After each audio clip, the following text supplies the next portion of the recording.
স্বপনের কথা শুনে চমকে গেল শুভ।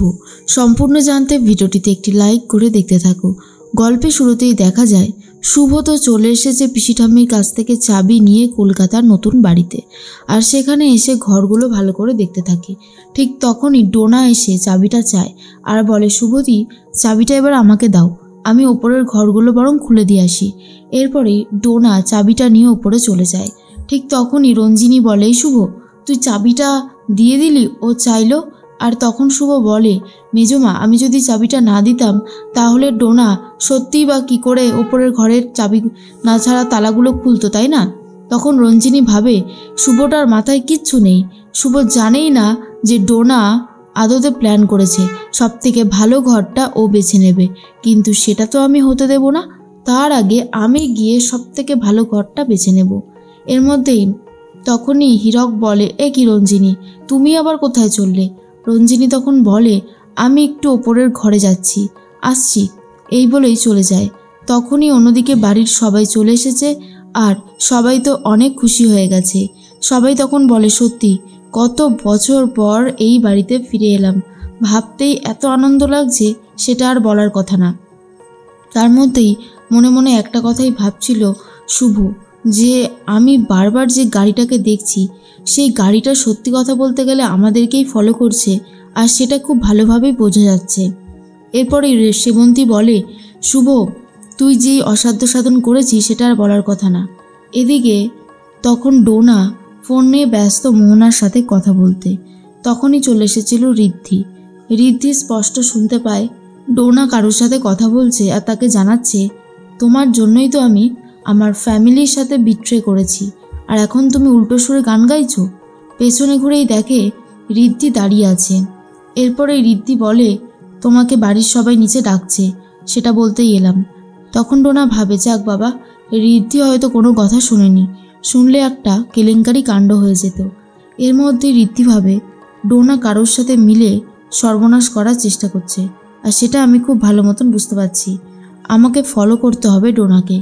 এরপরেই পুলক বলে, সত্যি কত বছর পর এই বাড়িটায় ফিরে এলাম, মনের মধ্যে অদ্ভুত একটা শান্তি যেন কাজ করছে। তখনই দাদু বলে, শুভ, গোপালকে কোথায় রাখবো? শুভ বলে, এই তো দাদু, এখানে রাখো, আজকে আমাদের বাড়িতে একজন অতিথি আসবে। অতিথি বলা ভুল কথা, আমাদের বাড়ির সদস্যও বলতে পারো। এরপর দেখা যায় হৈমন্তী পিসি ঠাম্মি চলে এসেছে, আর তাকে দেখার পরেই দাদু বলে, হৈমন্তী, তুই এসেছিস? আর তখনই হৈমন্তী বলে, না এসে কি করতাম দাদা, আসতে তো আমাকে হতোই, তাই না? তুমি তো পুরোপুরি আমাকে ভুলেই গিয়েছিলে। এরপর দাদু আর হৈমন্তীর মধ্যে খুবই ভুল বোঝাবুঝি হচ্ছিল, যেটা শুভ মিটিয়ে দেয়। সবাই আবারও এক হয়ে যায়, অনেক ভালো মুহূর্ত কাটাতে থাকে। তার মধ্যেই আদ্রিত কথা বলতে শুরু করে শুভর সাথে, আর বলে, শুভ, তুমি আমাকে বলেছিলে না যে একটা গাড়ি তোমাকে ফলো করছে, বাড়ির সামনে দাঁড়িয়ে থাকে, ব্ল্যাক কালারের গাড়ি, তাই না? শুভ তখন বলে, হ্যাঁ আদি, তুমি কি করে বুঝলে? গাড়িটা কি আবারও ফলো করছিল? তখন আদ্রিত বলে, হ্যাঁ, গাড়িটা আবারও ফলো করছিল। ব্যাপারটা মোটেও সুবিধের লাগছে না, বেশ কিছু একটা গন্ডগোল আছে, বুঝলে তো শুভ? শুভ তখন বলে, এক কাজ করব, এরপর যখন গাড়িটা আসবে তখন আমরা ওই গাড়িটাকে উল্টে ফলো করব, তাহলে কিছু জানা গেল যেতে পারে। আদ্রিত তখন বলে, ঠিক আছে, তুমি যেটা ভেবেছো সেটাই করতে হবে। এর মধ্যেই দেখা যায় স্বপনের বোন স্বপ্না ফোন করেছে শুভকে, আর বলে, শুভদি, একটা খবর পাওয়া গেল, যে খবরটা শুনলে তুমি চমকে যাবে। দাদার নাকি কোনো অ্যাক্সিডেন্ট হয়নি, দাদাকে নাকি কেউ বা কারা মিলে আঘাতটা করেছে। আর এটা শোনার পর শুভ তো আরোই শিওর হয়ে যায় যে এইসবের পিছনে হয়তো মোহনা রয়েছে।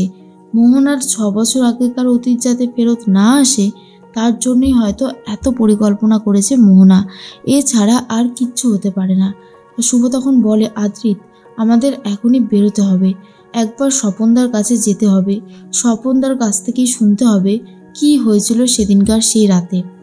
এর মধ্যে মোহনা ভাবে, আমার অতীত আমি কোনোভাবেই সামনে আনতে দেব না শুভলক্ষ্মী, তার জন্য আমাকে যা যা করতে হবে আমি সবটাই করতে রাজি আছি, কিন্তু কোনোভাবেই আমি হেরে যাব না।